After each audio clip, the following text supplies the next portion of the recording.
India जाए के तैयारी कर। इंडिया? सड़क पर बदतमीज नियर लड़की के छेड़ल ठीक ना होखेला। के छेड़लस तो रखे? उहे अंकल के बदतमीज लड़का प्रभात।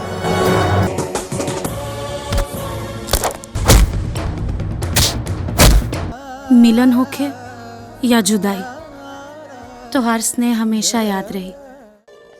कौन इतना जल्दी बाकी जान दे उतारू भल बनी जी? निराहु के भाई, हाँ निराहु के भाई, निराहुआ के ब्याह तय कर देनी। हाँ अरे भौजी, खानदानो ऐसन कि बस नाम सुन के सिट्टी पिट्टी गुम हो जाए। वक्रतुंड महाकाय सूर्यकोटि समप्रभा। जजमान परिवार कैसा लागल? इनमें पंडियो जी के बहुत बड़ योगदान बा। अच्छा माने कि रउआ लोगन के पास हमरे बेटा का ब्याह करावे के अलावा कोनो दूसर काम नहीं खे ना? नहीं खे, तू जा सीधे घर जा, हम आवा तारी तोरा से बतियाए। चला जा। नहीं खे? हाँ चिड़किया ढेर बढ़ गइल बा। काटी दे।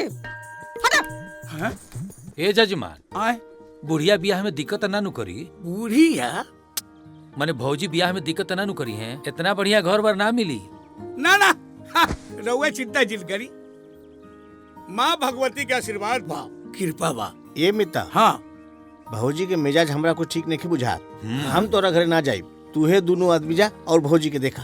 अरे कैसे करा के गाँव वाला मुखिया बना देलक डरपोक कह के। अरे जा। ठीक बा, जा जा। चली बिहाने आ जाइए बाकी। मान ली कि वो लड़की के ब्याह करे खातिर हम रुआ लोगन से कहत तनी, तो आगे चल के कोनो दिक्कत ना नु होई?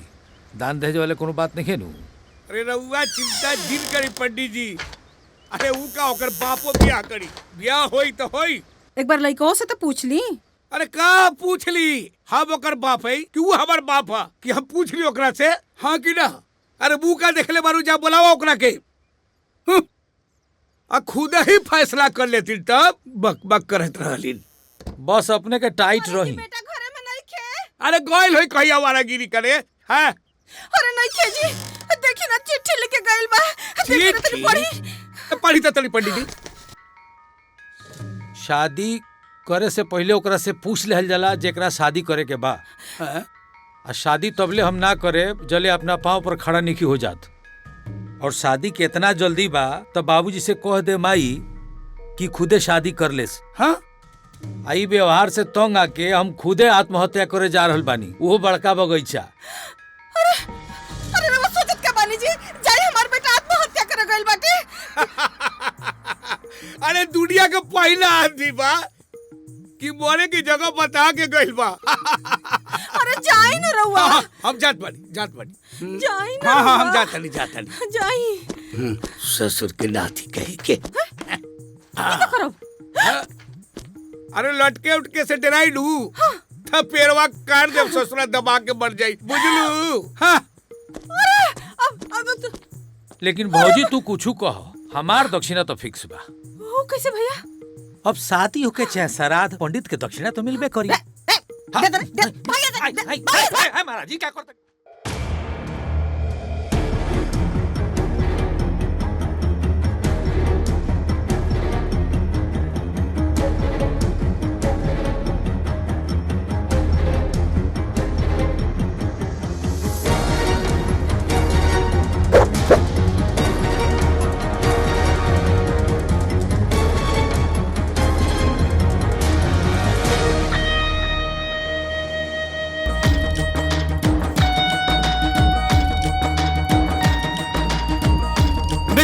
स्टार्ट। सच्चा और हल वाले पार्टनर फांसी लगा ले फांसी।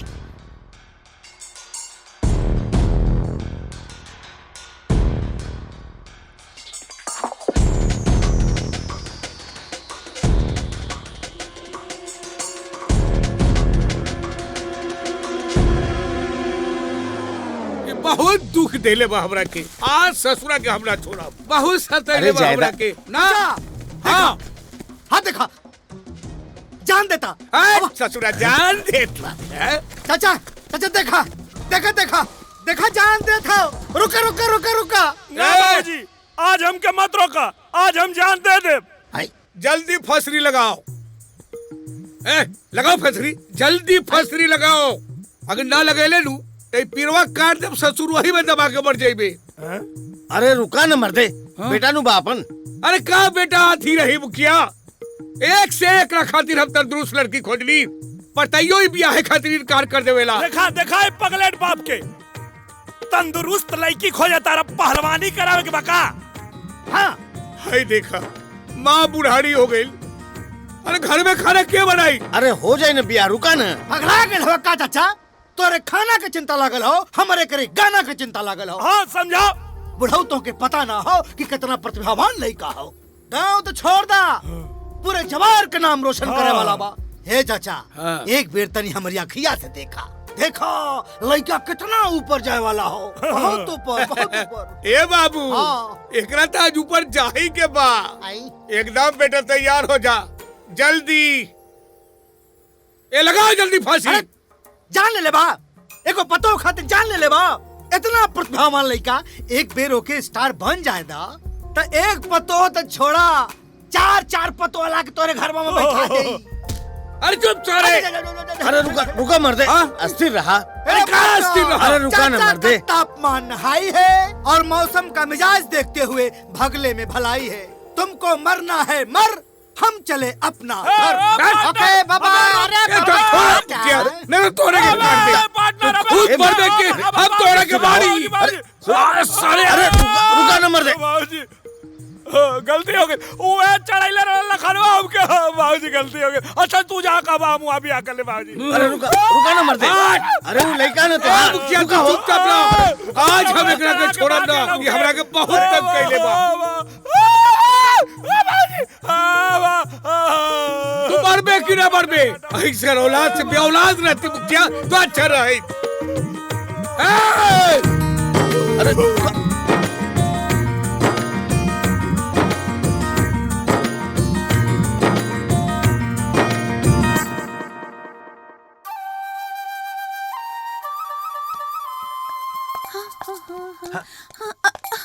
का रबड़ी?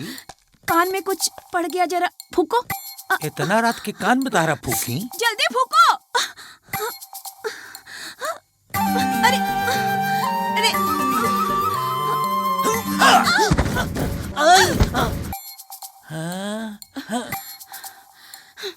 फूकने को बोला, चूमने को नहीं। तो फूकते रहो नहीं। हाँ अरे नाक में घुस गया, फूको। अरे चल, अरे अरे फूको जल्दी।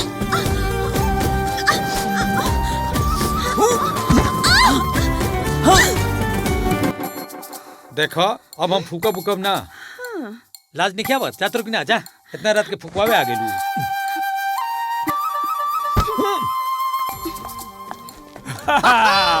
बाहर पंडित जी। अरे बड़ी राम हो पंडित जी, तू मंदिर छोड़ा, सीधा बॉलीवुड ज्वाइन कर। अरे बाप रे, जवान बहुत चुम्मे के चुम्मा होत रहे। इमरान हाशमी के फेल कर दे तू। एकदम। कान में फूकत रहनी, चुमा चुमी ना करत रहनी। अच्छा तो हाई देखा, ई देखा,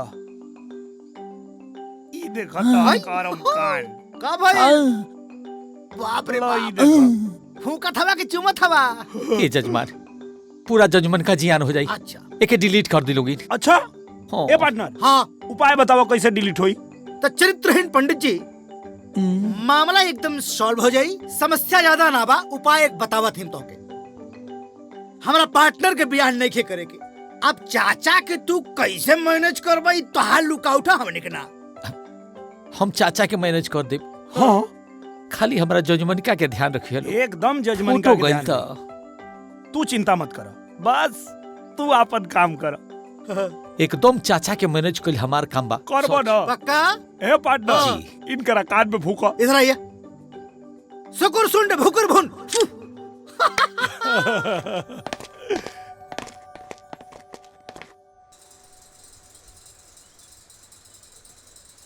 अरे ठीक से पूजा कर ला, मांग ला ऊपर वाला से कि तुहर कुपातर के जल्दी से जल्दी का बियाह हो हो रहल जाए। बा? हाँ प्रणाम पंडित जी, प्रणाम। प्रणाम। अब का सवेरे या का शाम, और कब कुंडली में नक्षत्र बदल जाई, आदमी के हाथ में है ये नहीं खे। कुशल मंगल बानू। अब आपन दशा और दिशा तो दोनों ठीक नहीं खिलौकत हैं। रात नीरहू के का कुंडली चाहतनी? देखत रही। रात के 12 बजे ले देखनी सीधा शुक्र के प्रवेश बा। अभी ले जौन शादी ब्याह तय के लिए बनी सब कैंसिल करी। लड़का के फॉरेन यात्रा बुझाता। ई रहुआ का कहत हनी? ओकर बियाह विदेश में होई। लड़का भले गांव में पैदा भइल बा, लेकिन संजोग सीधा विदेश के बन रहल बा। अरे पंडित जी रहुआ ई का बकस बानी? अरे हम आज तक ससुर मोतिहारी बेतिया से आगे सोच में न कईनी और रहुआ विदेश कहत हनी। लेकिन और वैसे विदेश में कहा? लंदन में।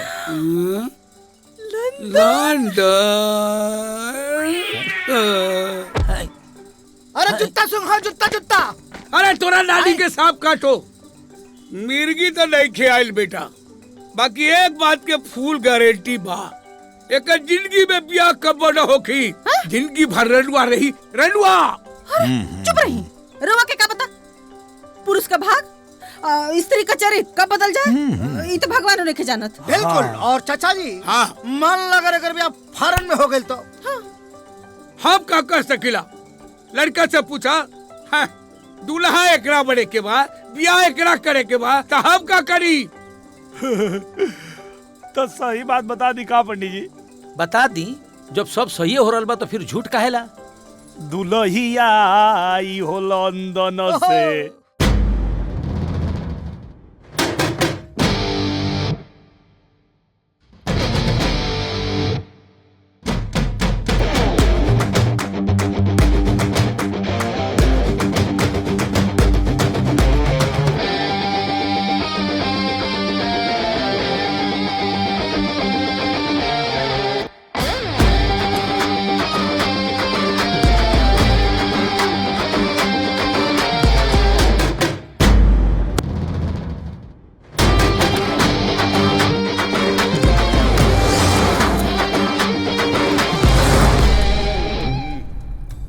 क्या बोला? मुझे उसकी लाश चाहिए। देखते ही मार दो उसको।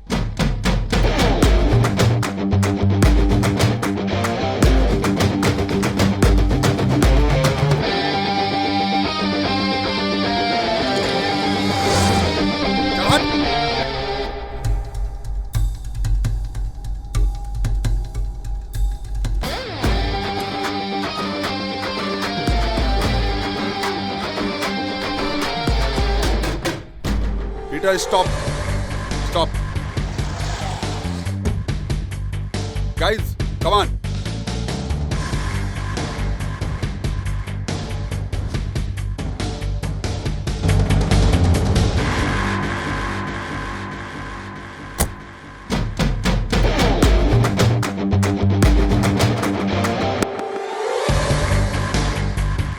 Wow.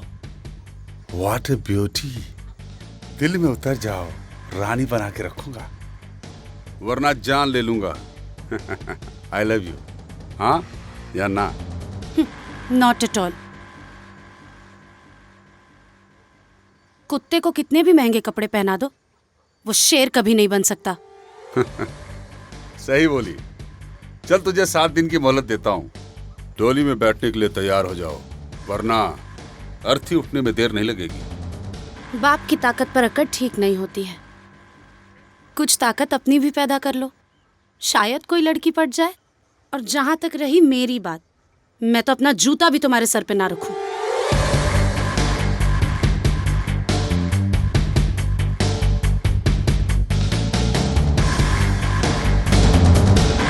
तीखी मिर्ची मिल जाए तो चबा चबा के खाएंगे। चूल्हा जलाने वाली नहीं, हम पे हुक्म चलाने वाली चाहिए। Let's go guys.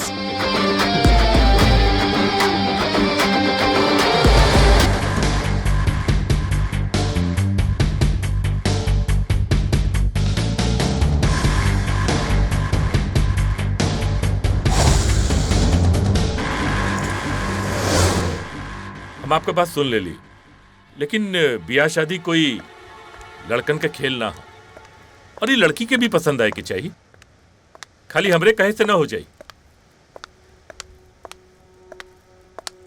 सड़क पर बदतमीज नियर लड़की के छेड़ल ठीक ना हो खेला।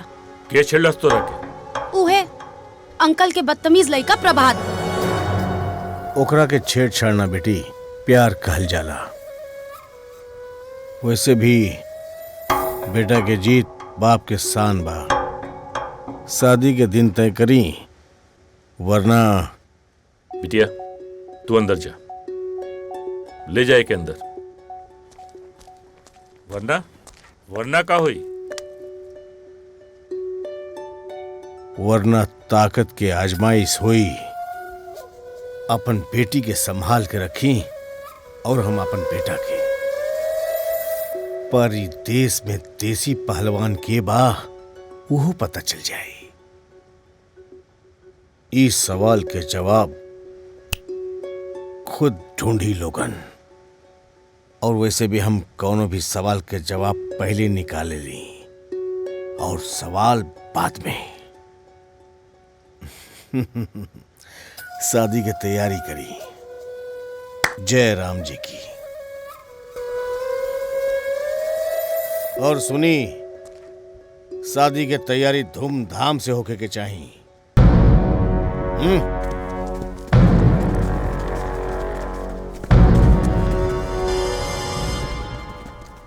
ये नालायक के बेटा हमार दामाद ना बनी, वरना हम बेटी के साथे जान दे देब।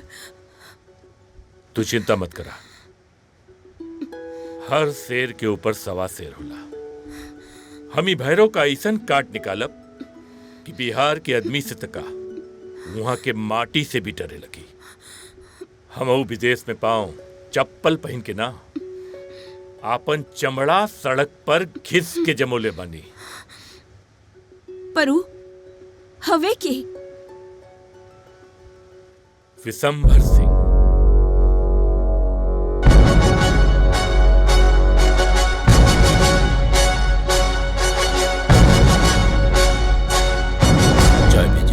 नमस्ते।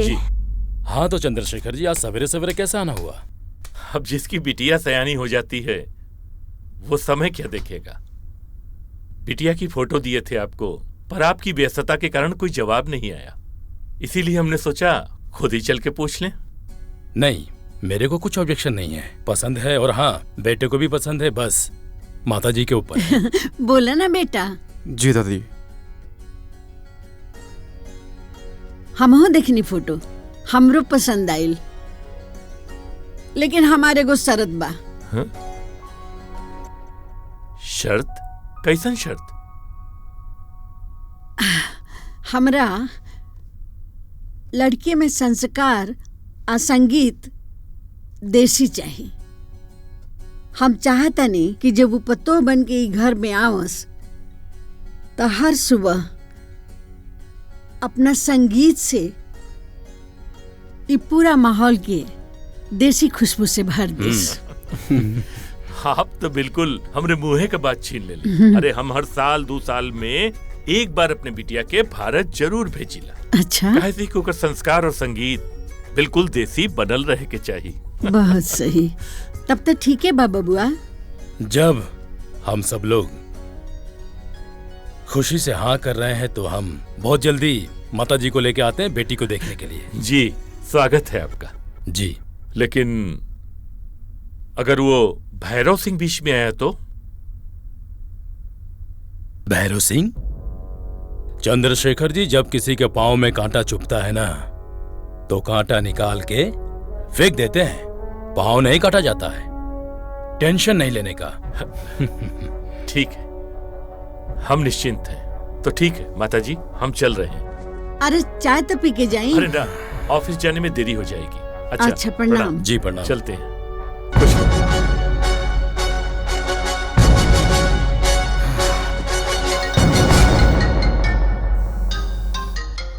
अरे चंद्रशेखर। हाँ हम भैया प्रणाम। खुश रहा बाबू, खुश रहा। का हाल बा? ना यहाँ सब ठीक बा। एगो खुशी का खबर देवे के बा। हाँ बोला।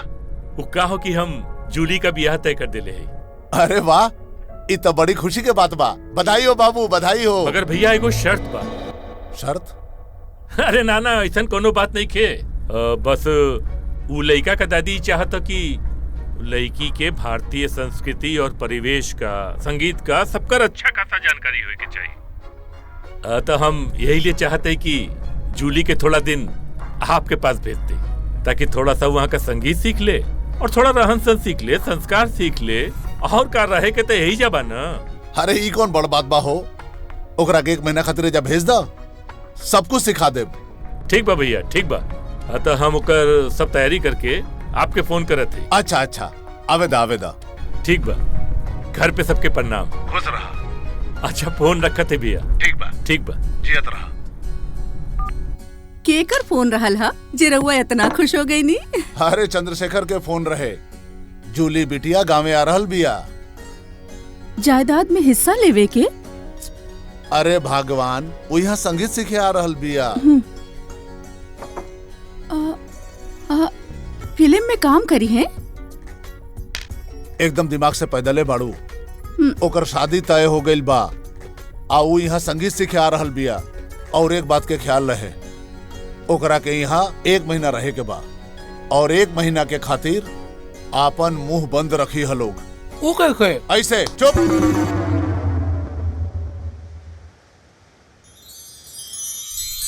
हाँ, ये बात तो सही बा। हाँ हाँ ला जूली तो आ गई। हाँ जूली बिटिया।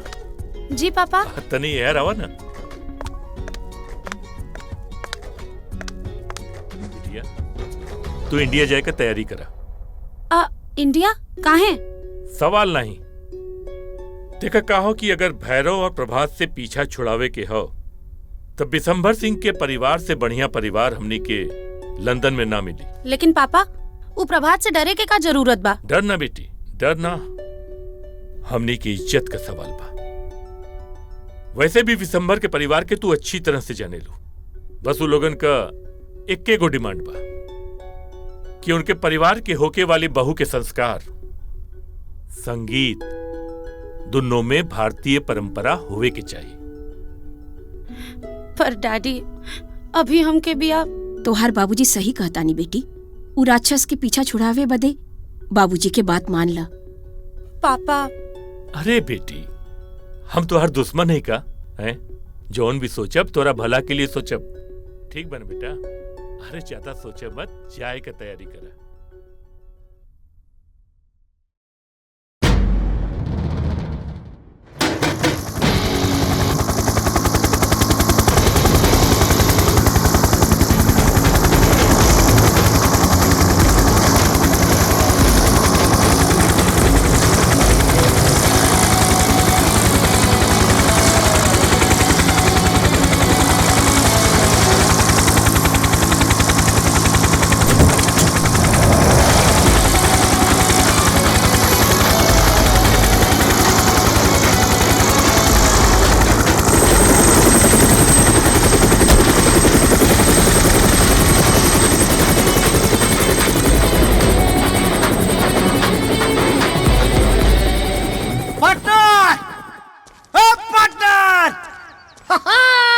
पार्टनर, कैसन चिल्लाता रहा? खेत में भैंसा घुसल बका? अरे महाराज, भैंसा वैसा ना घुसल हो। अरे गांव में लंदन वाली लड़की आ गई बिया। अरे हाँ, दिन में सपना देखल उल्लू अच्छा। के काम हो, आदमी के ना। तहरी आँख से ना देखनिया, अपनी आँख से देख क्या बतानी। भुवर भुवर बार और गोर बदन, अब बदन पे काम का पड़ा। गांव में बवाल मचल हो महाराज। अरे तो का बोलता? अरे तोरा समझ में आवता? अरे महाराज, हमारा समझ में खूब आवता, तोहरा समझ में नहीं क्या आवत। अरे मर्दे, बाबू साहब का भतीजी जवन लंदन वाली बिया गांव में आ गई बिया, और गांव जवार में हंगामा मचल हो महाराज। तोहरा विश्वास नहीं की हो तो चल के देख लो। कहाँ रे? अरे रबड़िया की ब्यूटी पार्लरवा में।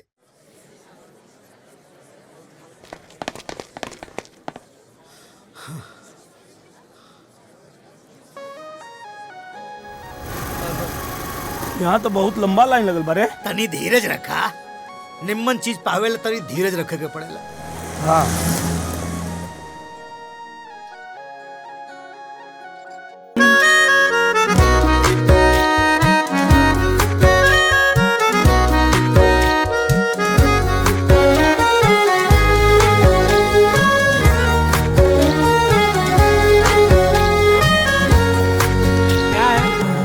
लड़की नहीं देखा है का?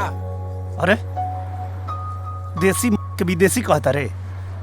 अरे यार पता न कैसे बदल गई, समझ में नहीं खे आवत। एकदम भगचोनहर है। कहो न रहू। अरे भोला बाबू नमस्कार। ये हमार भगनी बानी डूली, आजा लंदन से आई है। अच्छा सही। हाँ, इनकरा के गाना सिखाओ के बाद अब तो से अच्छा के सिखाई। अच्छा तब एक काम करी, इनकरा के आज लेके हमरे प्रोग्राम में आई, हमरो के तो पता चले ई गाना सीखे लायक बाड़ी की ना। अच्छा तो हुआ के? ओहो, ये हम जस्टिन बीबर हुए। उ चड्डी दिखा के पैसा कमाला और हमनी के प्रोग्राम दिखा के। फिर तो देखे के पड़ी कितना दम बा ई जस्टिन बीबर में। हाँ? बोला बाबू आज इनकरा के प्रोग्राम में लेके आई, आखिर इनकरो पता चले कि चाहिए ना देसी विदेशी में का अंतर होला। हाँ सही बात है। ठीक बा। ओके पार्टनर। हाँ पंडित जी की बात सही हुई का रे? तुमने हम दोस्ती हुई, पंडित जी बताओ ना, पंडित जी से जाके पूछा। बकचोन हरे हवे। अरे का ओहो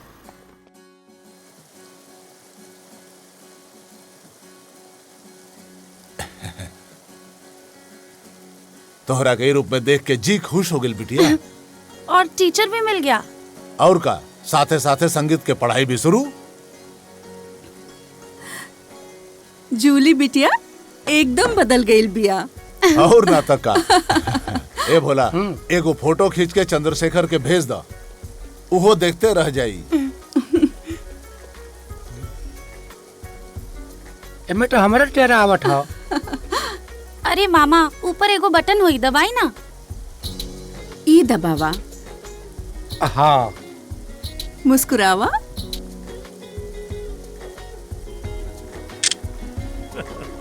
एक बात हम कह देता नहीं, आ रउआ सुन ली, हमरा तो बियाह एकदम देसी चाहिए। अपना गांव जवार में जगन होला ना वही न, कोनो लंदन वंदन हमरा ना चाहिए। हाँ खिचला हमरे खुके आवाला, बेटा उधर ना आवत। दी हम भेज देता नहीं। पानी पी। एक मिनट, ई देखी बियाहे का बात करत रहनी और गाँव से बिटिया का फोटो आ गई। भैया ये देखिए, इसे कहते हैं हिंदू संस्कार, है ना माँ? देखिए। हाँ देखी देखी फोटो।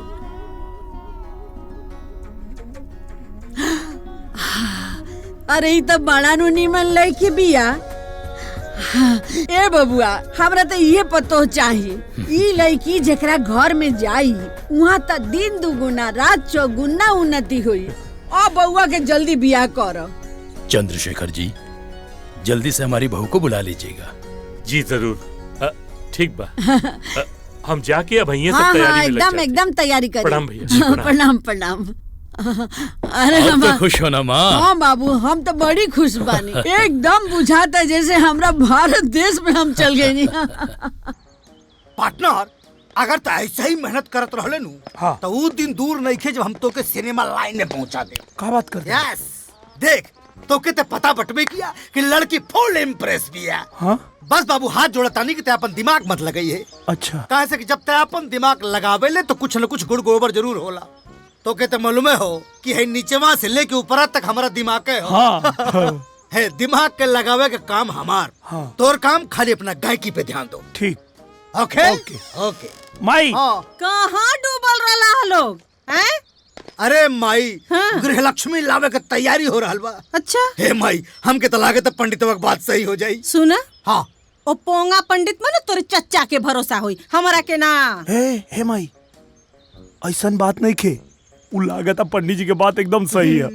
सचो सच्चो। अच्छा लेकिन ये बेटा एक बात बता, अगर तोर बिया हो लंदन वाली से हो जाए तो करे वो भोजपुरी बोली की अंग्रेजी रे? ए चिंता मत करा, उ खाली लंदन में रहल बिया, ओकर पूरा संस्कार भोजपुरी वाला है। अच्छा अच्छा तब ठीक बा। माई अगर एक बार लुग्गा पहन के घूंघट निकाल के तोरा सामने आ गई नू तो तोर कलेजा जुड़ा जाई। अच्छा तब ठीक बा। अरे का बात हो रहल बा जी? अरे एकरा के लंदन वाली लड़की मिल गई जी। है गणेशा? कहा मिल गई? एक बात और, मिलल हो गई तू तो भाग इतना।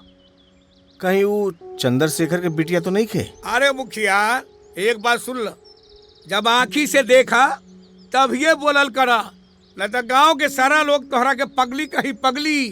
ठीक बा, हमरा के हमरा बेटा पर भरोसा बा, बुझाइल? आ एक बात और सुन ली, आज से खाना पानी चाहे ना तो अंग्रेजी सीख ली। हाय देखा, अरे जवानी में हम पढ़बे ना कैली, अब बुढ़ौती में इंग्लिश पढ़ी अंग्रेजी। अब सीख ला मीता, न तो बाद में गड़बड़ हो जाई। अब ओके ओके ओके या जा जा। ठीक है ठीक है। सुना, हमनी के दोनों आयल बाड़ी घूम के टूटी। का टूटी? तेरी के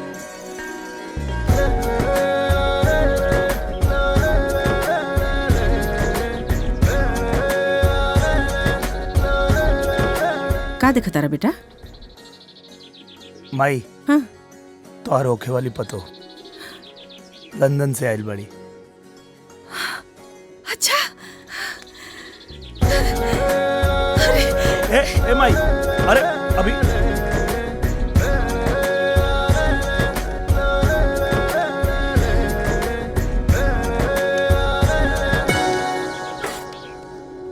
बड़ी सुंदर बिया हमरा बेटा को पसंद।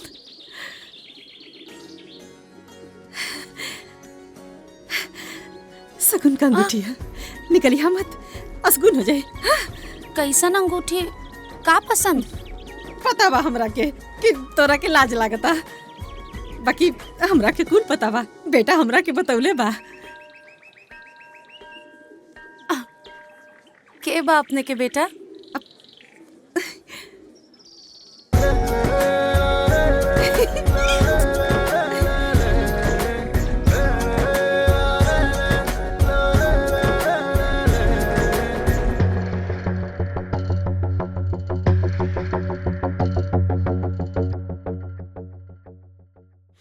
दिल तो करता है कस के थप्पड़ मारी। कहे? 2-4 दिन तो से हंस बोल के बात का कर लेनी, ओकर ई मतलब समझ लो तू। हमार शादी तय हो चुकल बा, मेहरबानी करके अपन नजरिया बदल लो, वरना अगर हमरा परिवार के लोग के पता चली ना तो तोहर नजर निकाल ली है। नजर निकलला के बाद भी हमरा आंख में तोहरे तस्वीर नजर आई।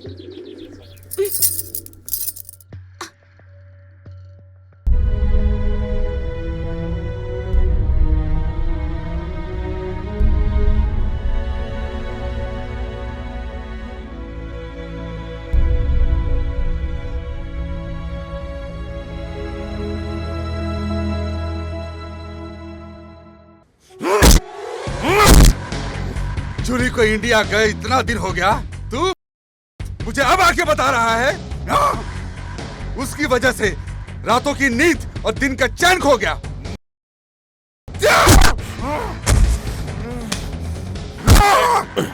मैं तेरा बाप हूँ, बाप।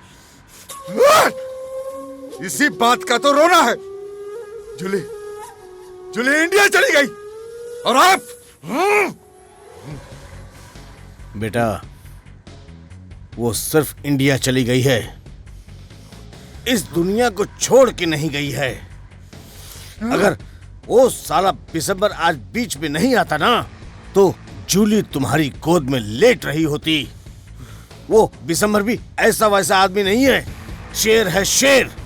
और शेर जब बुढ़ा होता है ना तो उसकी ताकत का अंदाजा करना मुश्किल हो जाता है। मेरी बात समझ में आई कि नहीं? हैं? तो फिर एक बात कान खोलकर सुन लीजिए, जूली मेरी गोद में नहीं, दिल में बैठी है, दिल में। और मेरा दिल शेर और कुत्ते में फर्क नहीं मानता। जूली नहीं मिली तो जलजला आएगा, और उस जलजले में चंद्रशेखर और विशंबर को ढूंढते रह जाओगे। ये मेरा धमकी नहीं, फैसला है।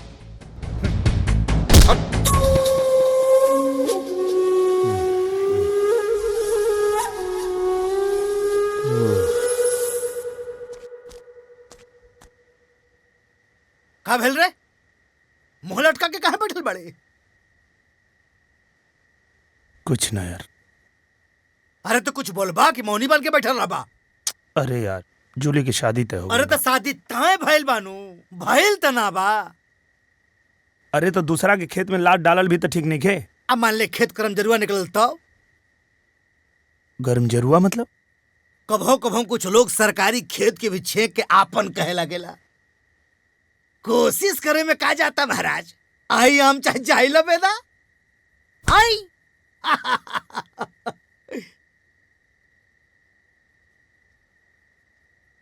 बिना आहट के आंखों से दिल में उतरते हो तुम, खुदा कसम क्या लाजवाब इश्क करते हो तुम।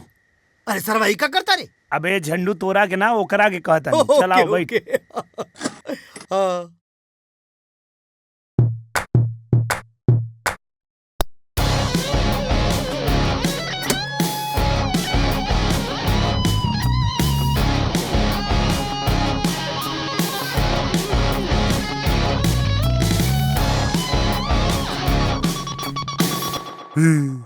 प्रणाम ससुर जी।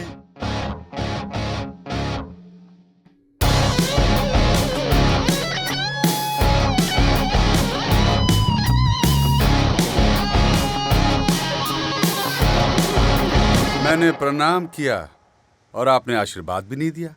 तू यहाँ का करे आलूआ?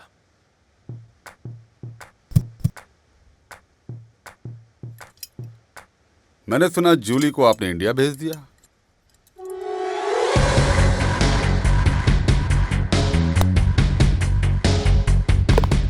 जूली हमार बेटी हिया, हम ओके इंडिया भेजी या लंदन में रखी तो से मतलब? वो मेरी जान है। और आपको क्या लगता है उसको मुझसे बचा पाएंगे? हम अपने बिटिया के तो से बचा भी ले और तो से अच्छा लड़का से होकर बियाह करके भी दिखाई। जूली की शादी कब और किसके साथ होगी ये तो समय बताएगा।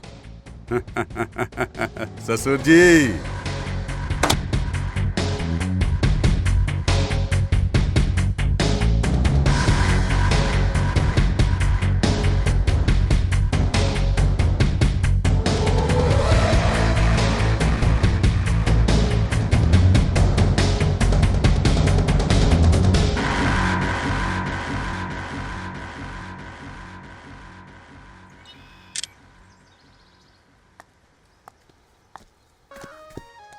अरे हटा हमरा फोटो के बीच से।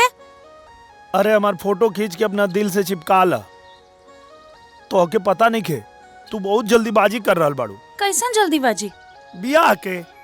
अरे मैडम हमरा कुंडली में लिखल बा भगवान लंदन से तोहरा के हमरे खातिर यहाँ भेजले बाड़े। सपना रात में देखल जाला, दिन में ना। तू हमार सपना जरूर देख सकेला, बाकी हमरा के पा ना सकेला। जैसे वो हेलीकॉप्टर के देख रहल बाड़ा, ओकरा के सिर्फ देख सकल जाला, बाकी पकड़ल ना जा सके।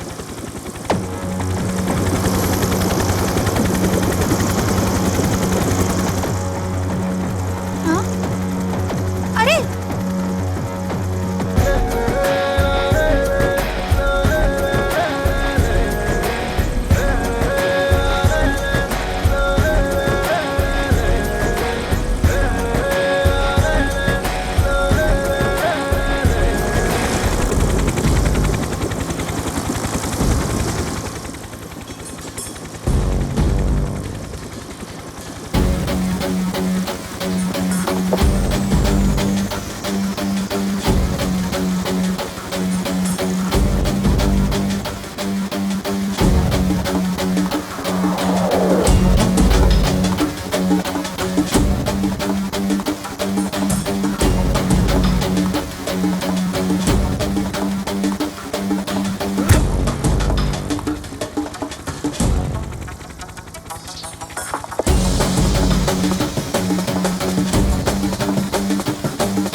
सच में बहुत बड़ गलती हो गई। तू सही कहत रहला। इस दुनिया में हमके तो से ज्यादा केहू प्यार न कर सकेला। प्लीज बाहर आ जा, प्लीज। हमके भी तोरा से अपन दिल के बात कहे के आ, please. I love you. I love you.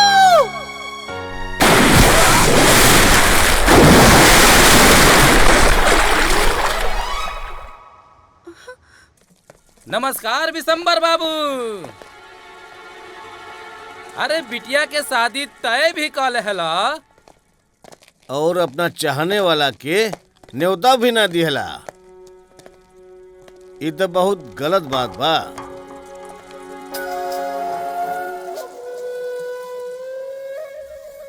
क्यों बे, तेरे को पता नहीं है? खबर बराबर वाले को दिया जाता है। खैर, जब कोई नौकर बिन बुलाए आ जाता है ना, तो उसे उसके मालिक की पगड़ी का वजन पता चलता है। पगड़ी संभाल के रखो, हवा का रुख बदल रहा है। आपकी जो पगड़ी है ना, उतर जाएगी तो आपके सर का असलियत पता चल जाएगा। चुप, आवाज नहीं। दिसंबर ने तलवार पकड़ना छोड़ा है, लेकिन आज भी खून से मोहब्बत करता है। बेटा, तनी शांति रखा, पर खून में ये उबाल बरकरार रखा। पर ध्यान रहे कि हमनी के ई धंधा यह बिशंबर बाबू सिखौले बाड़े। तो जूता उतार के सर पे रख लूं? देखिए ससुर जी, मैं आपकी बेटी से प्यार करता हूं। बेटी उसी को मिलेगी जिसके हाथ में ताकत हो और पिछवाड़े में गूदा। शाबाश, अच्छा संस्कार दिया है तुमने अपने बेटे को। शादी में तो बलि नहीं चढ़ता है, लेकिन ये शादी सब लोग याद रखेंगे, क्योंकि ये शादी में जानवर का नहीं, आदमी का बलि चढ़ेगा। वो तो वक्त बताएगा।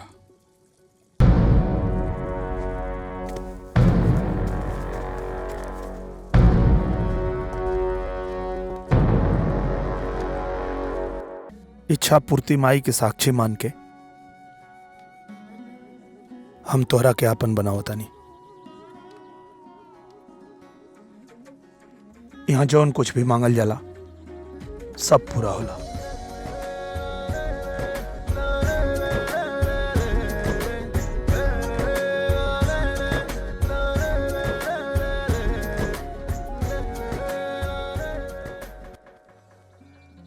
का मंगलू है? जब पूरा हो जाए ओकरा बाद बताइब। तू भी अपना खातिर कुछ मांगला।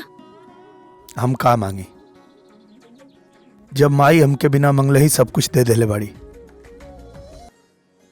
आगे का करे के बा? समय पे छोड़ दा। समय हमनी के जीवन के कोनो न कोनो किनारा पे जरूर लगाई। मिलन होखे या जुदाई, तोहार स्नेह हमेशा याद रही।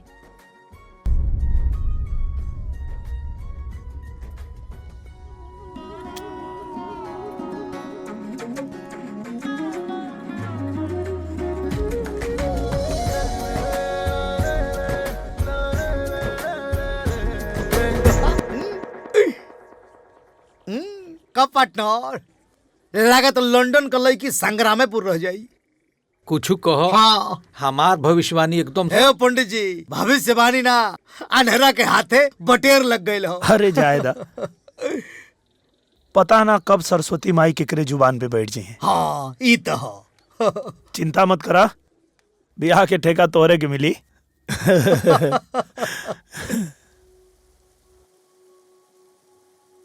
हर बात के झूठ मान सकीला, बाकी अपना आंख से देखल चीज यकीन करे पर मजबूर करता। और मजबूरी ना चंद्रशेखर जीजा जी के पगड़ी के निरहुआ के डूटा के नीचे लेके जाई। ओकर चिंता अपने के करे के जरूरत नहीं खे। पापा से हम बात कर लेब। लेकिन ओकरा से पहले एक बार चंद्रशेखर के जान और ओकरा सम्मान के बारे में जरूर सोची है जूली।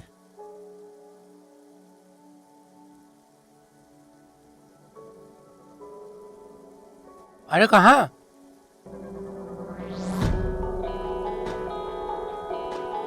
सामान बांधे।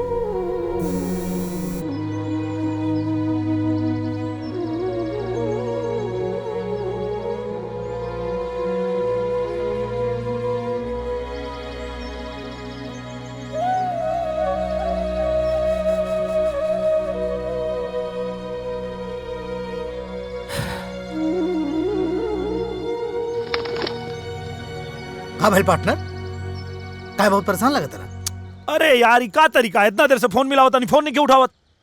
कौनो बात ना, हो सकता है नेटवर्क प्रॉब्लम हो तो बिजी लगाओ, फिर से लगाओ, एक बार और लगा ला। अरे कब से तो लगावता नहीं। तो कौनो बात ना, एक काम करा, तू एक काम करा, मैसेज दे दो। कब को मोबाइल नेटवर्क में ना होला हमारा, तू इतना टेंशन काहे लेता रहो? मैसेज करता, जब नेटवर्क में ही है तो मैसेज मिल जाएगी। करा।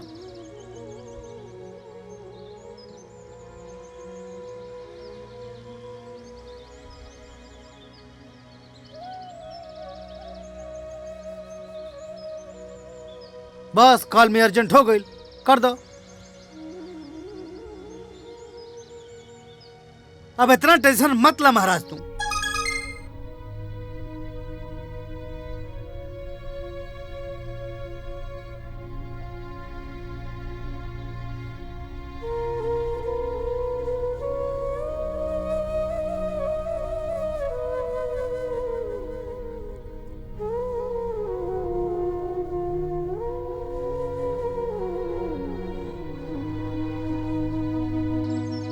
ला तोरे मैसेज का जवाब आ गई। हाँ आ गई।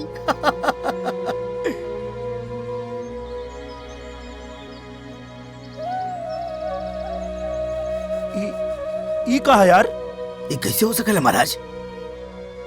प्यार नहीं करती हूँ मतलब? ई कहा? टेंशन मत ला।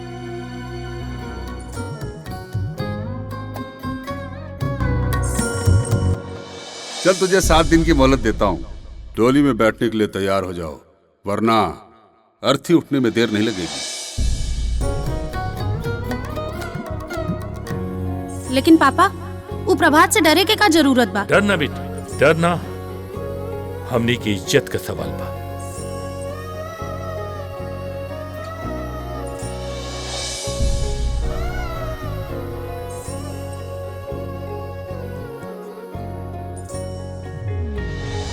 सगुन का अंगूठी निकली हम मत, अस्कुन हो जाए। हाँ?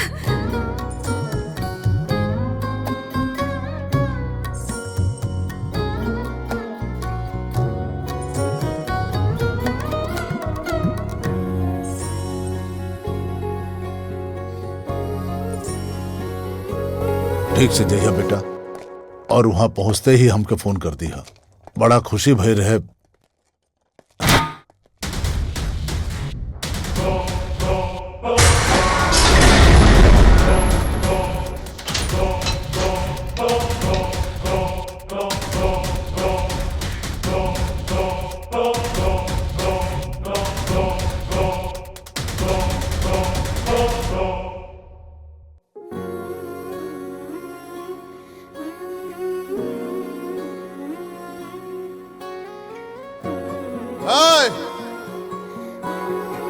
फाटक के अंदर ना आवे के चाहिए, और अगर आवे के कोशिश कैलस या आ गई तो हाथ पैर तोड़ के फेंक दिया लोग।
भला एकरा के दरवाजा के पता नहीं खे। अगर ये अंदर आ गई ना तो हम जीजा जी के दिल से बाहर जा मारे के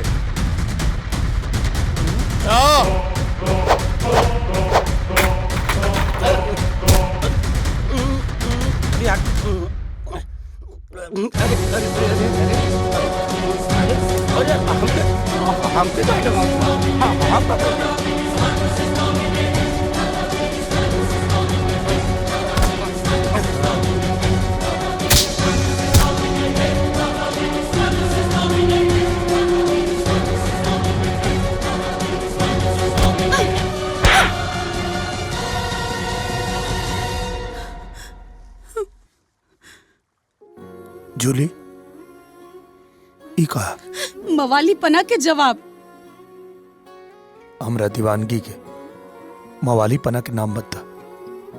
जिंदगी दाव पे लगौले बा ना, तोरा दीवानगी खातिर हम अपना परिवार के जान दाव पे ना लगाई। जिंदगी ठीक बा, तो एक बात याद रखिया, जीवन एक मिलल बा, वो तोहरा ऊपर निछावर कर दे। या तो प्यार परवान चढ़ाई या तो तोरे चौकट पे मर जाए। आशिकी लोग याद रखे, वो काम कर जाए। राय एकरा कितना मारा सन कि एकर आशिकी के भूत एकरा देह से पसीना ना खून बन के बाहर निकले।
का करी, तोहरे बिना मने न लगत रहे, तो अपना बेटी के लंदन वापस ले जाए खातिर आ गई नहीं।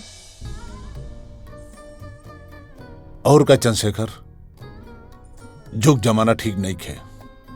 सड़क के धूल कब सर के ऊपर चढ़ जाई आदमी सोच भी नहीं सकला। कोई का सोच हमरे सोच के ऊपर हावी होखे, ये हमरा के बर्दाश्त नहीं खे। फिर चाहे वो हमार देश होखे चाहे होकर संस्कृति। लेकिन पापा, हमार तो मन करता कि हम यहीं जे रुक जाएं। धूल धक्कड़ गरीबी और गंदगी से जंग लड़के 30 साल पहले ही देश छोड़ के हम बाहर चल गल रहनी। पता ना पापा, लेकिन हमके तो लागेला कि यहाँ के माटी में बहुत ताकत है। इतने दिन में अपने के बेटी के बदल के रख देलस। एजा के हवा, पानी, हर चीज एक अजीब सा सुकून दे रहल बा। बाकी जैसन अपने के आदेश। बात के समझा चंद्रशेखर, जबाने कर बा, बाकी बोले उ निरहुआ के बोल रहल बिया। अच्छा तो चला, चल के ओकरा से भी मिल लिहल जाए, जो एक झटका में हमारे बेटी के हमरा से छीने का कोशिश कर रहल बा।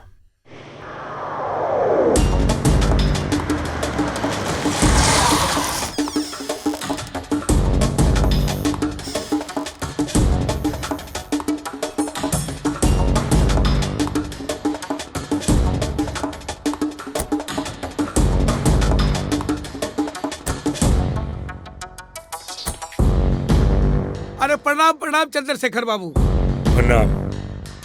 आई आई आई आई बैठी बैठी। चंद्रशेखर बाबू रउआ कब आईनी? आए के तो न रहे, बाकी अपने के बेटा बुलवा लेलस। अच्छा अच्छा। बिटिया का ब्याह तय कर दिले बानी, वही का न्योता देवे खातिर आए जी अच्छा भैया, जरूर आए। हाँ। 7 समंदर पार लंदन। और हाँ, वहाँ साइकिल से ना हवाई जहाज से जाए के पड़ेला। अरे नहीं रहो के भाई, ये लंदन कहाँ बा हो? हमारा बेटा के हाथ के लकीर में लड़किया वजह से ना होतिया है? पंडित जी ना कहले रहला। हाँ। हाँ। इन न्योता स्वीकार कर ली हम। हाँ। अगर एगो अपाहिज के बाप कहलाए का शौक होके तो जरूर कर ली। और हाँ, अपना बेटा के दुल्हा देखे के अगर इतना शौक बा तो ओकरा के घोड़ी पे चढ़ा के उतार ल। काहे कि हमार दामाद घोड़ी पर ना शेर पर चढ़कर आई। अरे तो हमरा बेटा से बढ़िया दामाद तरुआ लोगन के मिलबे न करी जी। हाँ। अरे लड़कइया में उ मगरमच्छ के न धले रहे और जवानी में शेरनी के काजी। हाँ। अभी विश्वास होखे न तो रउआ लोग जाके पटना के चिड़ियाघर में पूछ ली। हाँ। औरत का लिहाज न होत ना तो राखी लगा के जबान खींच लेती। हमरा के भी बचपन से शेर के कुत्ता बनावे का बहुत अरमान बा, लागत हो अब पूरा हो जाए। और एक धमकी या हिदायत न समझी, चीख से यहां से लेके लंदन तक एगो रस्सी बन जाई। चलो तनी बकीर आप लोगन की मर्जी, लेकिन यह जरूर है ना। चलो भैया।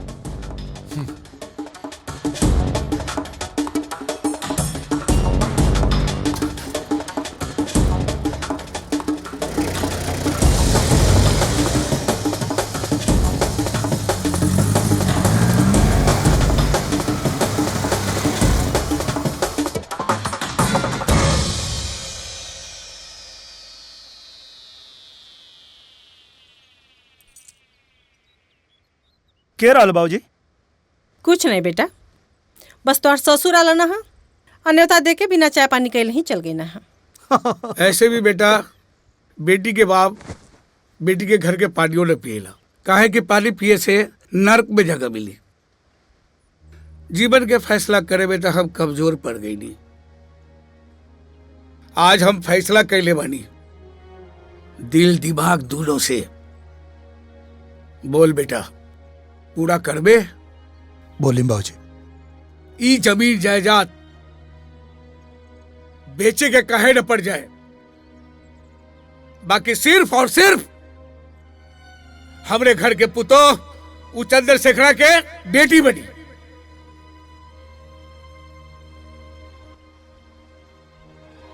अब बता दे ओकरा के कि लंदन कोनो 7 समंदर पार ना निरहुआ के घर के पिछवाड़े बसला, जवन दरवाजा से नहीं खिड़की से लौकला।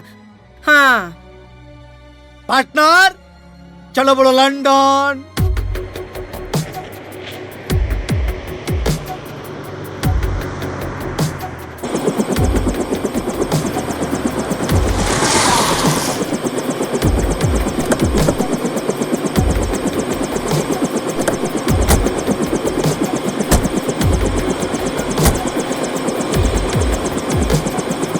चलो बेटा,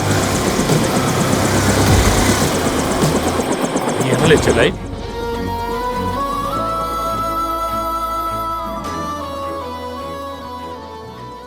हमरे बेटी के दिल आयल भी तेगो नचनिया पर।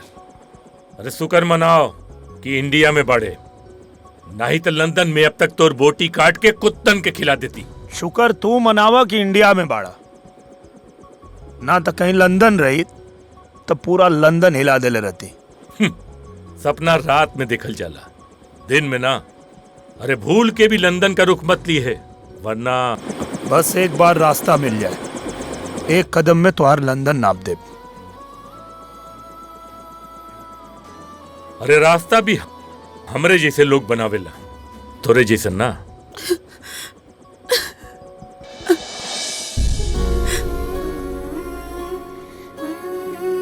जूली, का चिल्लाता रहा? हमरा कुंडली में लिखल बा कि हमार दुल्ही लंदन से आई। तो अपन देह मजबूत कर ले, 1 लाख टुकड़ा कर दे। 1 लाख ना, 1 करोड़ टुकड़ा करबा तब वो इनका के हमरे दिल से ना निकाल पाइबा। और हाँ, एक बात याद रखा, मंडप दुनिया के कोनो कोना में बनाला तो हर दमाद तमई बनब। जूली चला। हाँ हाँ चलो चलो। हम तो हर इंतजार करब।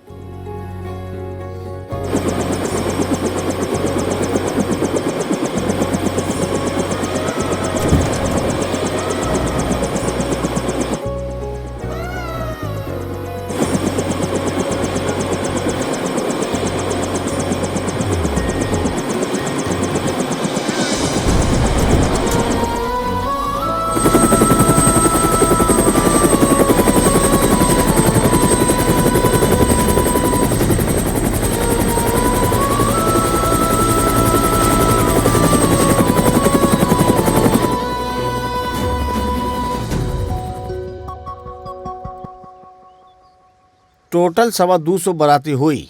350। सबके बरात में बोलोले बानी, लंदन जाए के पैसा कहाँ से आई? हमन के सूट सिए के ऑर्डर दे दिल बन जा। नीरव भैया, हमनी सब बाराते चलबे करब सोन। सब जाई कैसे? पार्टनर बताई। बताओ। अरे तो मन करे के का हो? कपड़ा लगता है एकदम कर्रम मार के साफ सुथरा करके, पहले बस में, फिर नाव में, एकरे बाद लंदन में, ओकरा बाद पूछ क्या होता नहीं। अरे केकरा से पूछे जाता ना। अरे छोड़ा, सब के ऊपर आती चली, तू लोग चिंता मत करा, बस अपन अपन पासपोर्ट बनवा ला लोग। ऐसे पासपोर्ट बनवावे में खर्चा कितना आई? 1500 रुपया। पासपोर्टवा तो खैर बन जाई, लेकिन एक बराती के लंदन जाए आए में खर्चा कितना पड़ी? एक बराती के आवे जाए रहे खाए में 2.5 लाख रुपया के खर्चा है। 2.5 लाख? करे बेटा, जब तू एक बराती पर 2.5 लाख रुपया खर्चा करबा तो ये लोग न्योतवा कितना करी हैं? अरे हाँ तो मुखिया जी बात ही अरे सब कहाँ गई मुखिया हो? गई लोग न्योता की व्यवस्था करे।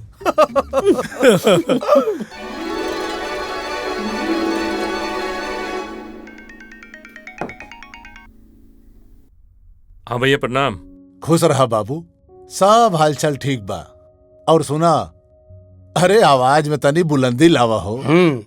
और बिटिया के शादी आराम से करा जी। कि वो सब वीजा पासपोर्ट में अझुराइल बढ़न सन। अरे भोला अपना आंख से देख के हमरा के बतौले। और वैसे हम बताई ना कि लंदन कोनो जोश के बल पर ना, पैसा के बल पे जाला। आई है उन्हें सबके पास नहीं खे। हाँ भैया, अरे अगर यही तरह सोच के हर आदमी 7 समुंदर पार कर लेता ना, तो गांव का हर आदमी लंदन में ना हो। ठीक बा भैया, ठीक बा, प्रणाम। खुश रहा। का बात भइल? तुहार लड़की के आशिक के हवा निकल गई। बेटी, अब तोहू सपना भूल के हकीकत पे जिया, आपन नई जिंदगी शुरू करे के कोशिश करा। वो कहो न कि हकीकत और सपना में बहुत फर्क होला। हकीकत ही लंदन बा और सपना गांव। एकदम सही कहानी है पापा, लेकिन अपना बेटी के एक बात याद रखे, माँ बाप के बस औलाद के पैदा करे के अधिकार होखेला, भाग्य लिखे के ना। और हाँ, हम एगो मर्द से प्यार कैले बानी, कौनो ना मर्द से ना। बेटी,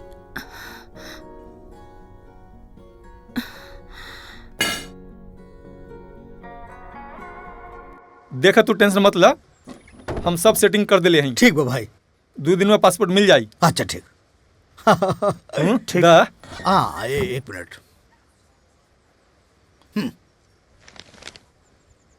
और ये गिना मत, बाद में देख लिया। हाँ ठीक बा, 2 दिन। नमस्कार, प्रणाम। अब महाराज तुम्हें काहे गिरौले हवा? परसों पासपोर्ट मिल जाए, बस लंदन जाए खाओ। फ्रॉड ना ना महाराज, तू सबके हमारे कैटेगरी में काहे जोड़ा यार?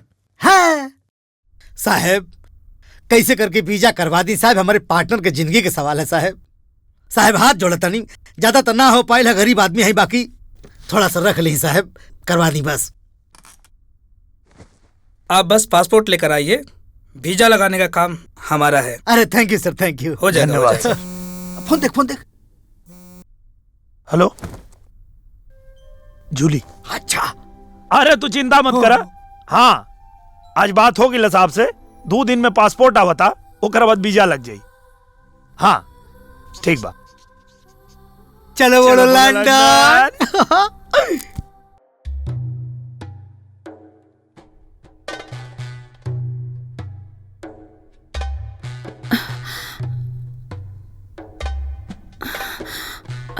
का भाई? कुछ ना। दम रख दा।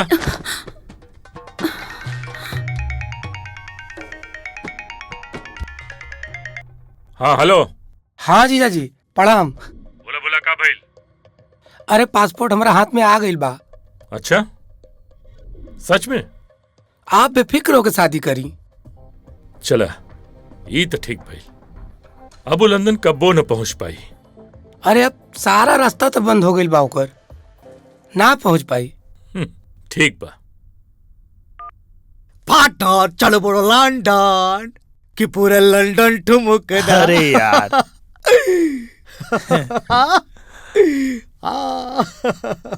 आगे ले। हाँ भैया फटाफट पासपोर्ट निकल, हम लोग बहुत जल्दी हो।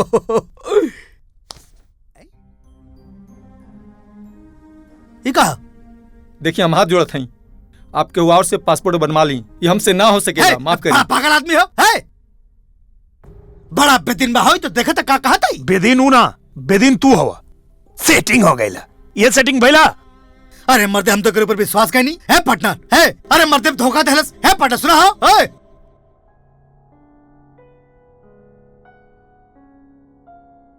जूली बेटा का बात बा? माई के साड़ी काहे लौटा देलू? पहन ले एक रखे। देखा बिटिया, बिजंबर अपने परिवार के साथे तोरा के देखे वदे आवत अड़े। बचपन से तोहार हर बात मननी, तोहार हर इच्छा पूरा कईनी। ई तू का करत तारू? हमारे को छोटा सा बात न मनबू? तो के विश्वास न होके तो फोन करके पूछ ला। सच और झूठ के परछाई पर से पर्दा हट जाए। पूछ के अपना विश्वास के कमजोर करे के नहीं चाहत पापा।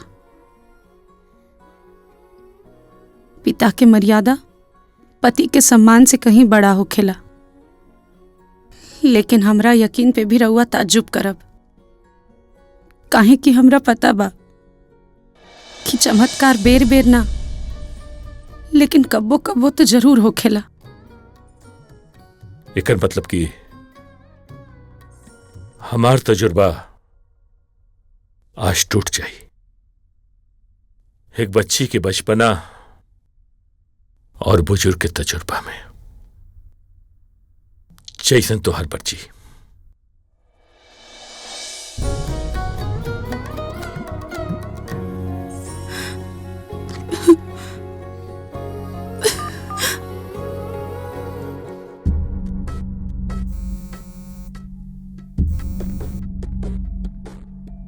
हेलो हेलो निरहू, हम लखन बोला तनी।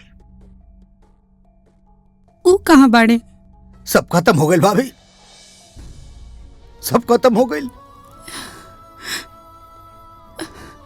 पासपोर्ट खातिर हमने पैसा देले रहनी और वादा भी कैले रहलस कि पासपोर्ट बना देब, लेकिन अचानक पता न का हो गई कि कहलस कि पासपोर्ट ना बन पाई। हमने जितना कोशिश हो सकेला सब कैले नहीं भाभी जी, लेकिन अब लागत ताकि कुछ ना हो पाई। अब का बताई, टूट चुकल हो। हमार हिम्मत नहीं की क्यों करे लगे जाई।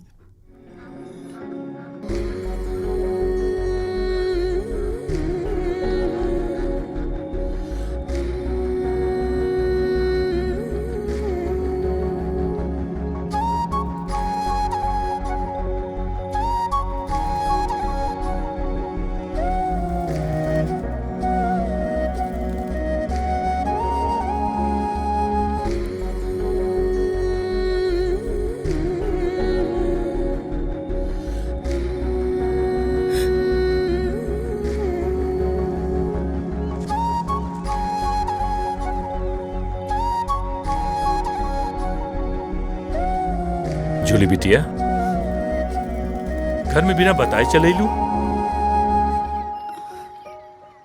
देखा बिटिया, जॉन भी भैला बुकरा के भुला दे और एगो नया जिंदगी शुरू करा। हम तोहार बिया यहाँ बहुत धूमधाम से करब।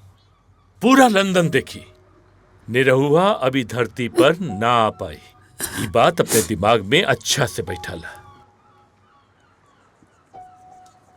देखा जूली, बहुत मुश्किल से अपना देश से इतना दूर आके हम इज्जत कमैले बानी, और अपन इज्जत बचावे खातिर हम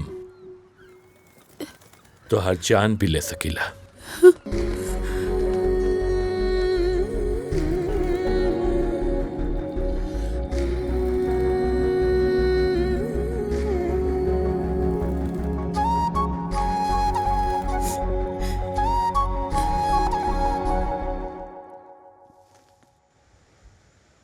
सुन बे, जूली मेरी है, समझ रहा है ना? हाँ, जूली मेरी है, जूली मेरी है, जूली। बेटा, बेटा, ये सब क्या है? इसे प्यार का नशा कहते हैं बाबा। हाँ, हट हट। Look at me Prabhat, look at me. एक इतनी सी लड़की तेरे लिए बड़ी हो गई बाप के सामने है? घंटा का बाप, जो बाप अपने बेटे की छोटी सी हसरत पूरी नहीं कर सकता, काहे का बाप बे? हैं? काहे का बाप? हाँ बेटा छोड़िए, जाइए, कल जूली की मंगनी है, जाके आशीर्वाद दे के आइए। और कुछ तो कर नहीं पाएंगे ना?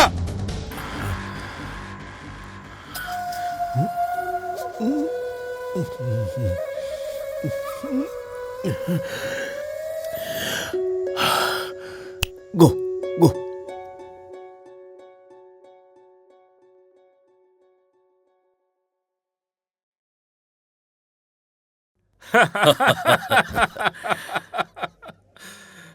प्रणाम माता जी।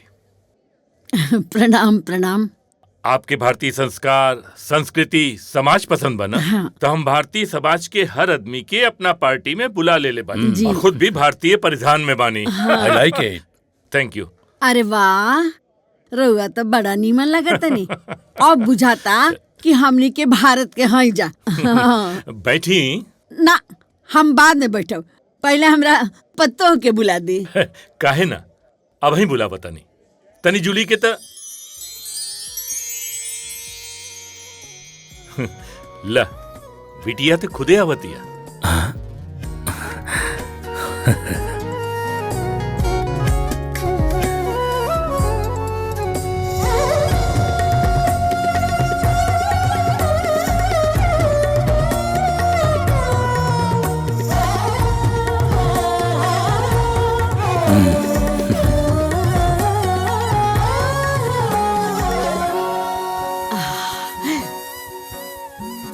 इत लक्ष्मी सरस्वती के रूप लागतिया।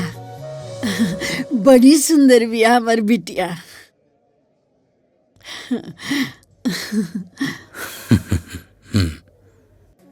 केहू के नजर ना लगे के। माता जी, तब मंगनी की रस्म शुरू करल जाए। हमरो बहुत जल्दी बा कि मंगनी जल्दी हो जाओ, लेकिन ओकरा पहले गाना बाजे के इंतजाम कैले बनी। वो तो जल्दीबाजी में हम कुछ न कर पैनी, बाकी पियाहे में अच्छा सा इंतजाम जरूर कर दे। चंद्रशेखर जी, उसका टेंशन मत लीजिए। मंगनी का गाना बजाना मैं ऑर्गेनाइज कर चुका हूँ। आओ बेटी, बैठा। बैठिए आप लोग।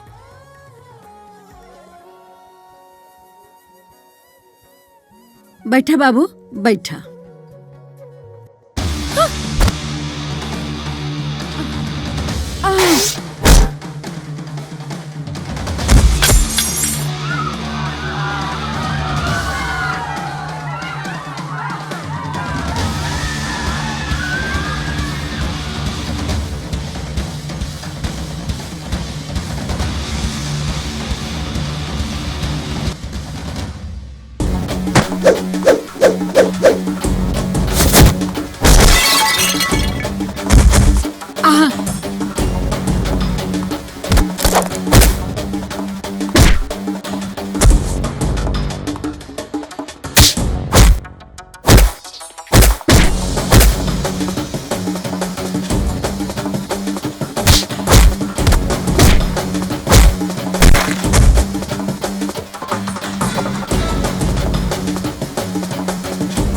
तू यहाँ? शाबाश शाबाश मेरे भोजपुरिया टाइगर। नाच गाने के साथ साथ फाइट भी अच्छा कर लेते हो। धन्यवाद सर। यही से तक कहे नहीं कि हीरा के पहचान जौहरी ही करेला। अरे हम तो ई लड़का के एक नजर में ही पहचान लेनी कि ई हीरा है, हीरा भोजपुरिया हीरा। देखला देखला हो, नाचे गाँव में तो निपुण बटले बा, आ तहरा लंदन के लखेरन के का छक्का छोड़ा दिलसिया। वाह वाह वाह रे हमार बाबू।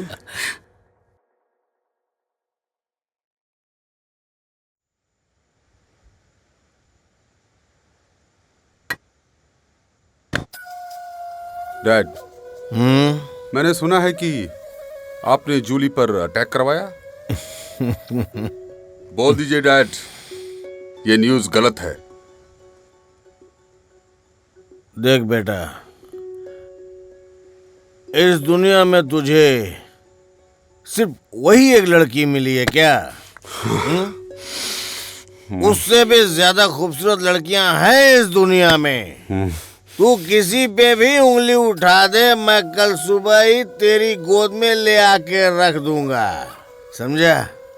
डैड, आप समझते क्यों नहीं? मैं उससे प्यार करता हूँ, और जूली जैसी इस दुनिया में कोई भी नहीं।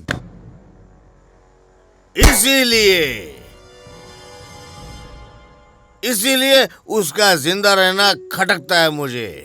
आज तो उसे उस गवैये ने बचा लिया, लेकिन कल कौन बचाएगा उसे, हैं? मतलब? डैड, मतलब क्या है? डैड, अभी आपने क्या बोला? डैड, बोलिए डैड, अभी आपने क्या बोला? मुझे ऐसा मजाक पसंद नहीं है डैड, बोलिए। ये मजाक था ना? तो वो गुंडे आपके थे, जूली को मारने भेजे थे ना? डैड, जूली मेरी जिंदगी है डैड।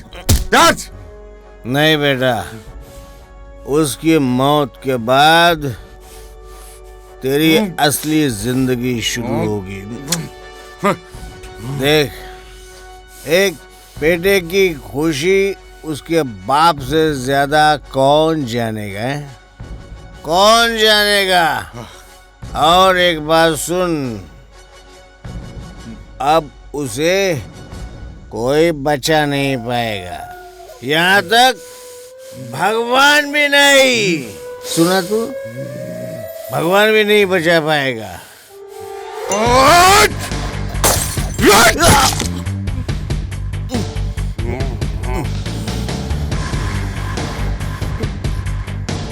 बेटा, वो मेरी जिंदगी है, आप जान लेते तो बाप को मारने का इल्जाम बेटे पर नहीं लगता। Good bye dad. Love you dad.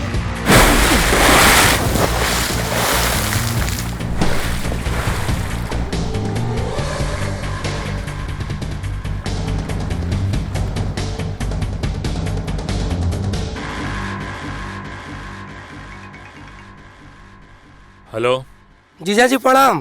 प्रणाम राहे तो बोला। एगो छोटा सा काम तू लोग न कर पैला हैं?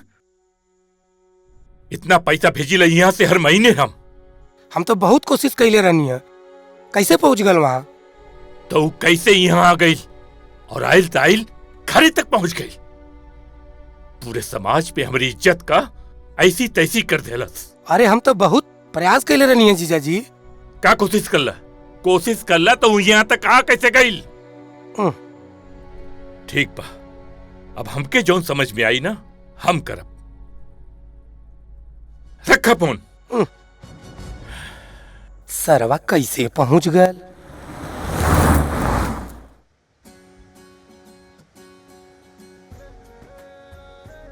का बात है, इतना जल्दी में काहे बोलो? बात ई बा कि मम्मी डैडी कुछ काम से घर से बाहर गए बाड़े। का बात करता रू? अरे छोड़ो, हम तो सोचनी है कि तोरा के लंदन घुमा दी। नो। अच्छा, तुम दोनों को लंदन में घुमाऊंगा, इसी बहाने इनका कर्ज तो थोड़ा कम हो जाएगा। चलो लंदन में घुमाता हूँ।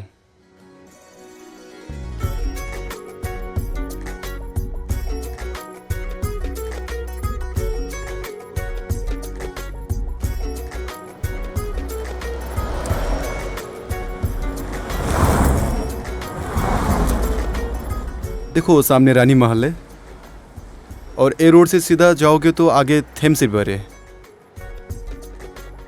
अरे मैडम, धन्य हो गए आपके दर्शन पाके। अरे तुम्हारे चक्कर में कितने को मारूं ये बताओ यार।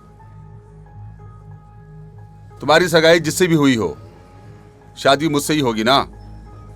और जो भी बीच में आएगा उन सबको मैं मार दूंगा। मैं किसका बेटा हूँ मालूम है? अपने औकात में रह के बात कर। शादी मेरे साथ ही होगी। शादी तो मुझसे ही होगी। एक मिनट रुको भाई।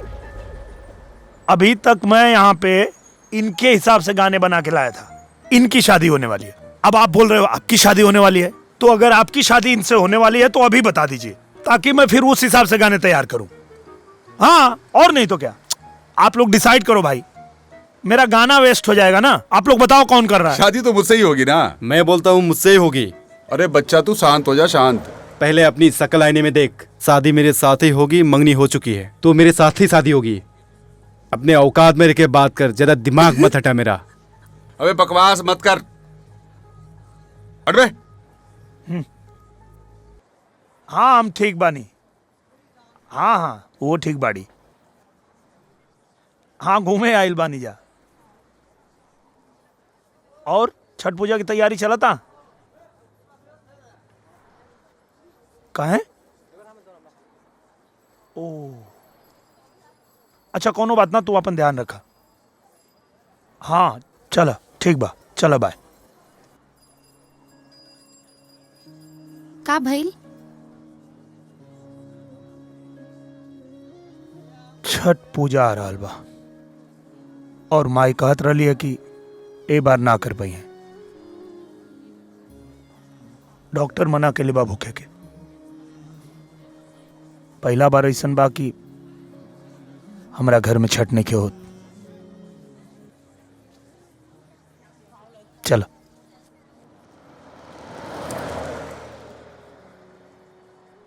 का भइल?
बेटा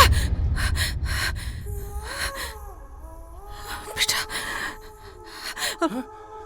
का भेल आप हमारी बात कराइए पापा। हमारा बेटा संकट में है। सब ठीक हो जाए, कुछ ना हुई, तू शांत रहा। बेटा संकट में। फोन उठाओ।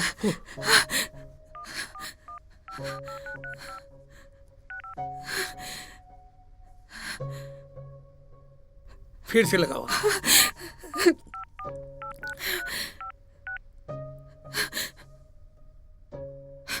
नहीं के लगा? बाहू के लगावा। हाँ लग गेल का?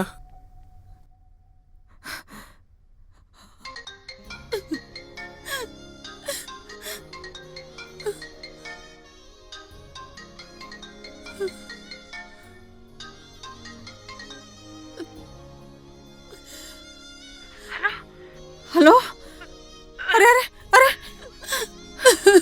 हेलो, अरे दुल्हन, तू रोवत काहे बाड़ू? का भइल? सब खत्म हो गई माँ जी। पता ना हमके कुछ समझ में नहीं किया आवत, हम का करी। हमार बेटा कहाँ बा? उनके गुंडा लोग उठा के ले गए। हमार बेटा कहाँ बा? हम छठी माई के व्रत कैले बानी, लेकिन पता नहीं ऐसा कौन चूक हो गई कि ये सब सजा मिल रहा बा। कुछ न होगी, बस तू एक काम करिया, तू व्रत के पूरा कोनो भी कीमत पर पूरा करिया। कुछ न होगी हमरा बेटा के, हमार बेटा जरूर लौट के वापस आई। हाँ, तू बस तू व्रत के कोनो भी कीमत पर पूरा करिया बेटा, ठीक है? हाँ, कुछ न होगी बेटिया, धीरज रखिया।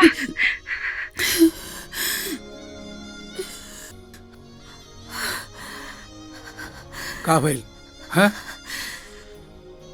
का भइल हमरा बेटा के? कुछ नहीं हमरा बेटा के, कुछ नहीं हुई हमरा बेटा के। ठीक बा, हमारा बात के जवाब छठी माई दी है। हाँ, हाँ, छठी माई जरूर दी दी है। है छठी माई।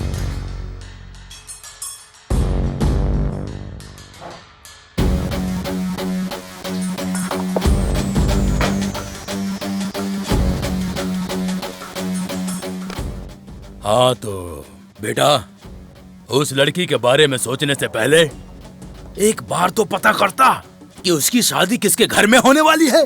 दिसंबर, दिसंबर जिसके पांव के नीचे पूरा लंदन दबा हुआ है, और तू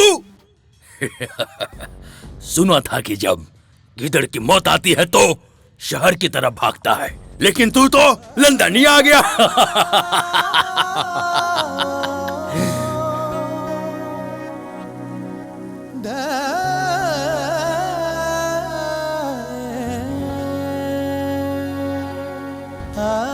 बबुआ, ये बिहार नहीं लंदन है, लंदन, समझा?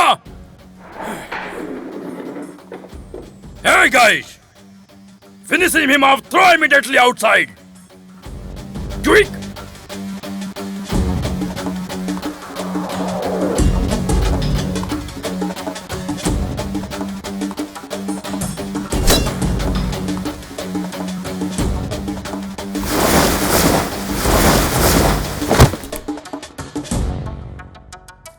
Hey, you good for nothing, fellas! Finish him off!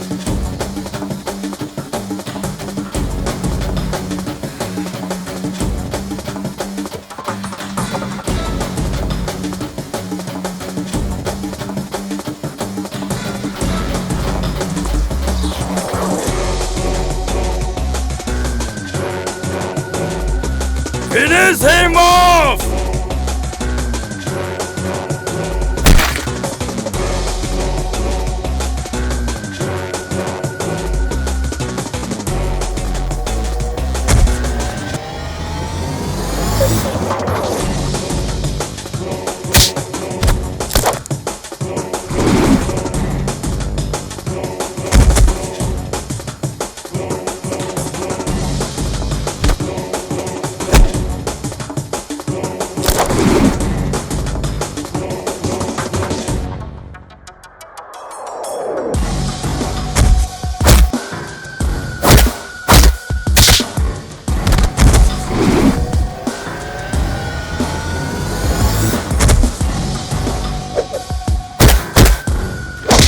You bastard!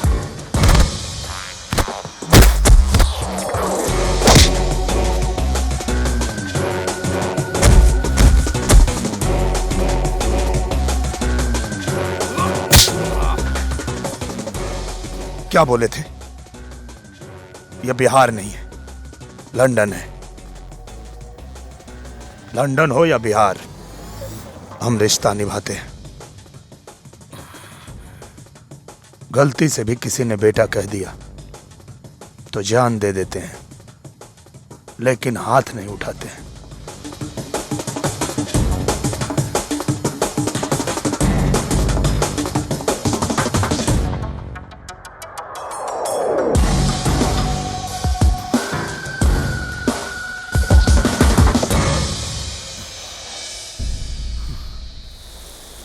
हे छठी मैया, जौन अरग हमरा पति के देवे के चाहिए मजबूरी में हम दे रहल बानी। हमरे सुहाग के रक्षा करियो माई।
मैंने तुझको पहले ही बोला था, तू मेरी जान है, उसको मरना पड़ेगा।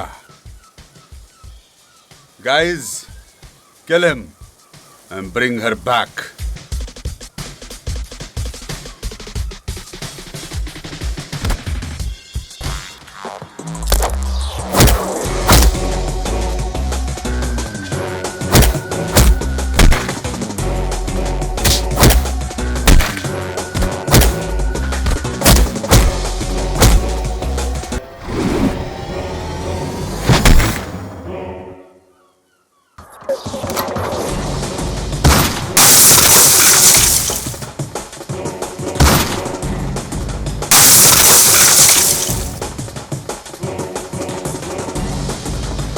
You black ships, catch them!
तुझे क्या लगता है ये तुम्हारा बिहार है? नहीं, ये हमारा लंदन है। तुझे क्या लगता है तू मेरी जान को लेके भाग जाएगा? और मैं बेटा, हमारे नाम नहीं रहुआ। अगर हम भागे पे आ जाएं तो इंग्लैंड की महारानी के लेके भाग जाएं। ये तो हमारी रानी है। Guys, please kill him.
रउआ अपन इज्जत खातिर हमके मार भी सकेनी ना, तो इनकरा पहले रउआ के हमके मारे के पड़ी।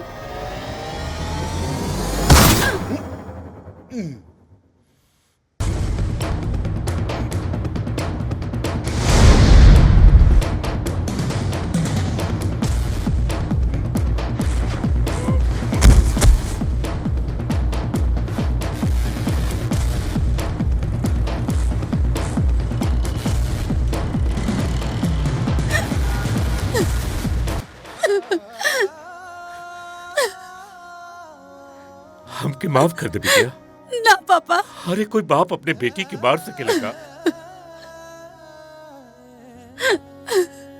आवा बेटा, आवा, हम तो हार भी गुनाहगार है, तो हमके माफ कर दा। चलिए आवा निरहुआ, हमरे बिटिया खातिर तो से अच्छा वर कब्बो न मिल सकेला। अरे सच्चे प्यार के आगे तब भगवान भी झुक जाला। हम तो एगो बाप है, तू लोग जहां भी रहा हमेशा खुश रहा।